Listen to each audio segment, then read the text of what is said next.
히브리서 11장 1절 믿음은 바라는 것들의 실상이요 보이지 않는 것들의 증거니 선진들이 이로써 증거를 얻었느니라. 믿음으로 모든 세계가 하나님의 말씀으로 지어진 줄 우리가 아나니 보이는 것은 나타난 것으로 말미암아 된 것이 아니니라.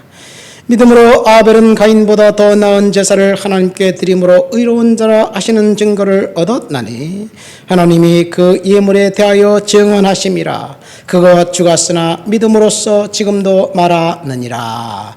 아멘.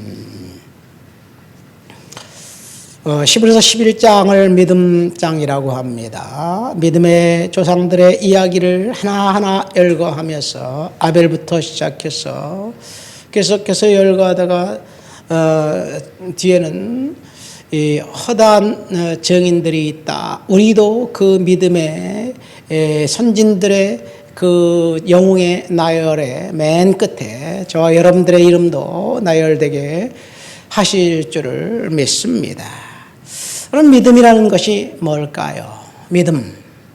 사실 믿음이라는 단어는 이 형태가 없는 추상 명사입니다.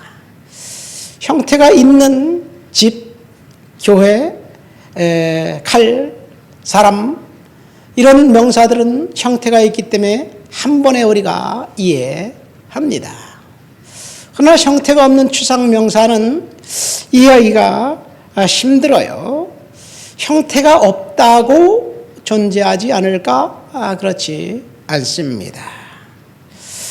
하나님이라는 단어를 한번 봅시다. 하나님은 고유 명사입니다. 언어적으로 보면 그렇다는 얘기죠. 눈에 보이나요? 눈에 안 보이죠. 없나요? 눈에 안 보인다고 없는 것이 아니죠. 어떤 사람들은 하나님 도대체 어디 있느냐? 하나님은 그래도 뭐 이해하겠다. 이 세상에 초월자는 존재한 것 같으니까 경험상. 예수님이 하나님의 아들이라고? 그 사실을 어떻게 나에게 증명할래?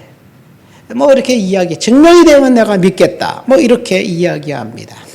여러분, 증명이 되면 믿겠다는 말 자체가 허구예요. 어불성설입니다. 증명이 되는 것은 믿음의 대상이 아니에요. 그냥 팩트예요. 사실이에요. 믿음의 대상은 우리의 이성으로 설명할 수 없고 증명할 수 없는 것을 우리가 믿는 거지요. 인간이 머리로 이해할 수 없는 사실을 확실하게 있는 것으로 이해하고 믿는 것이 믿음입니다. 하나님을 만약에 증명한다면 더 이상 그 증명된 존재는 하나님이 아니라 인간의 머릿속에서 상상해낸 사물에 불과합니다. 그러니까 하나님을 증명해봐 그럼 내가 믿겠다라고 말하는 사람들의 뒷면에는 하나님을 절대자, 창조자, 최고 존엄, 존귀한 자로 믿는 것이 아니라 인간의 하수인 심부름꾼으로 믿는 것입니다. 그러니까 하나님이라는 신조체를 인간이 만들어 놓고 심부름꾼으로 부리겠다는 생각이 바로 하나님을 증명하면 내가 믿겠다고 말하는 사람들의 그 뒷이야기입니다. 오늘 본문에 보면 우리는 믿음에 대한 두 가지 그 사실과 믿음의 증인 한 명 이 아벨의 믿음에 대해서 잠시 생각해 보려고 합니다. 첫 번째 1절을 보니까 믿음은 바라는 것들의 실상이요 보이지 않는 것들의 증거다라고 믿음의 정의를 이야기하고 있습니다. 바라는 것들은 뭔가요? 우리가 소망하는 것이지요. 우리가 원하는 것. 우리의 삶에서 일어나기를 원하는 것. 어쩌면 바라는 것들은 우리의 최종 목표 아니면 목적지, 우리의 그 원하는 이상 이런 것이 될 것입니다. 그러니까 믿음을 갖고 있으면 우리가 원하는 것을 바라는 것들의 실상이라 그러니까 성취된다는 이야기죠. 그러니까 우리의 꿈, 우리의 그 소망, 이런 것들을 믿음을 통해서 현실화 시킬 수 있다는 이야기가 됩니다. 그렇다면 믿음은 어떤 것이 되느냐? 어디서 출발하냐면 우리가 바라는 것들이 실상으로 되려면 내가 바라는 것들이 뭐 일어날 수 있겠어? 하나님도 못 이뤄주실 거야. 뭐 이렇게 생각하면 결코 일어날 수 없지요. 그러니까 믿음의 시작은 긍정적인 생각에서부터 출발합니다. 우리가 무엇을 생각하느냐에 따라서 생각하는 것, 그것대로 인생이 풀리고 인생이 작동된다는 사실을 아시기를 예수님 이름으로 축원드립니다. 그러니까 믿음의 기초는 긍정적인 생각에 있습니다. 자연적인 사람들은 긍정적인 생각 쪽으로 기우는 게 아니라 부정적인 생각 쪽으로 기울게 되어 있어요. 왜 그러냐면 이 세상은 사탄이 지배하고 있는 세상이기 때문에 모든 것을 장밋빛으로 해석하는 것이 아니라 모든 것을 부정적으로 생각하면서 부정적으로 해석하게 되어 있어요. 어떤 상황에 닥치든지 우리는 쉽게 절망하고 낙심하고 좌절합니다. 상황이 안 좋으니까 낙심이 되고 절망이 되지. 그래서 상황이 안 좋기 때문에 낙심하고 절망하는 것이 아니라 원래 인간은 낙심하고 절망하고 그리고 좌절하면서 살게 돼 있어요. 그러나 하나님이 디자인해 놓은 세상은 그런 세상이 아닙니다. 그러니까 믿음의 사람들은 그 좌절과 낙심이 아니라 하나님이 나와 함께 하시기 때문에 지금 상황은 어려울지라도 우리는 잘 될 거야. 성취할 거야. 이것이 믿음이 바라는 것들의 실상이라는 말 속에 있습니다. 여러분, 우리가 생각을 심으면 행동을 거두고, 행동을 심으면 습관을 거두고, 습관을 거두면 성품을 거두고, 성품을 거두면 운명이 된다라는 말이 있습니다. 모든 것이 생각에서 출발해서 그것이 운명이라는 이야기예요.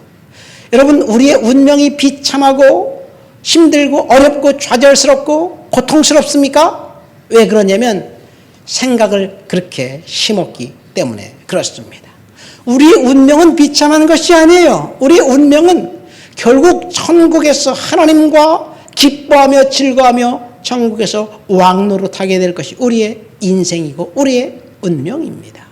그렇다면 우리가 무슨 생각을 하고 오늘을 살아가야 되는지 성경 오늘 본문을 통해서 저와 여러분들에게 이야기하고 있습니다. 어떤 상황일지라도 긍정적인 생각, 어떤 상황일지라도 믿음을 갖고 살아가시기를 예수님의 이름으로 축원드립니다. 왜 그러냐? 왜 우리의 인생은 긍정적이냐? 우리는 하나님의 자녀이고 우리는 하나님이 저와 여러분들과 함께 하시기 때문에 그렇습니다. 우리 몸은 생각의 하수인입니다. 우리의 몸은 우리가 생각하는 대로 이루어지게 되어 있어요.